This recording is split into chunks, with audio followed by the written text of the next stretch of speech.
vamos a enfrentar la selección de Copacabana. Ellos sacan buenos equipos y tengo entendido que ellos van bien en la tabla.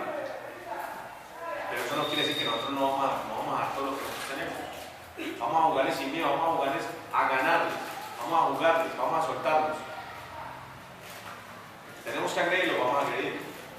No quiero que dejen nada. Vamos a darlo todo, vamos a darlo todo.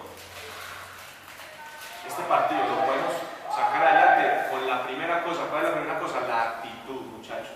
Si uno de ustedes por pereza no mete el pie, gol. Si uno de ustedes por pereza no corre, gol. Si uno de ustedes no cabecea por pereza, gol.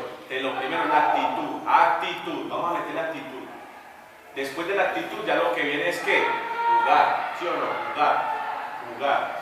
Que nosotros también tenemos gente para jugar. Tenemos gente para jugar. Acá, no acá, porque si usted marca acá, le está dando toda la entrada, ¿sí me entiende? Usted tiene que marcar por dentro y por detrás. Siempre que el jugador quede delante de usted y para la raya. No para el centro, Samuel, para la raya. ¿Por qué eso? Entre más cerca a mi arco, que más peligroso. Entonces, si yo estoy más cerca a mi arco, puedo ganarle más fácil en velocidad. Entonces, marco por dentro y por detrás hacia el jugador. Y lo obligo a que juegue de espaldas, que esos jugadores no se volteen. Jugadores peligrosos cuando Samuel, cuando se voltea y está de frente a mí. Si él está de espaldas, no me puede hacer daño de inmersión, ¿no? No lo dejemos voltear. Ahora, ustedes dos, salgan a quebrar. Viene un balón acá de ellos, salgamos a quebrar. No dejemos voltear. Samuel, nos pasó ya una. Jugador recibió balón, retrocediste y ¿qué pasó? Gol. No, vamos a presionarlo. Lo peor que puede pasar es que te peguen el cuerpo. Entonces vamos a retroceder, vamos a apretarlos ahí, vamos a quebrar. Uno de los dos quiebra, el otro respalda. Eso ya lo hemos hecho, eso ustedes lo saben. Eso son cosas básicas.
chiquitito.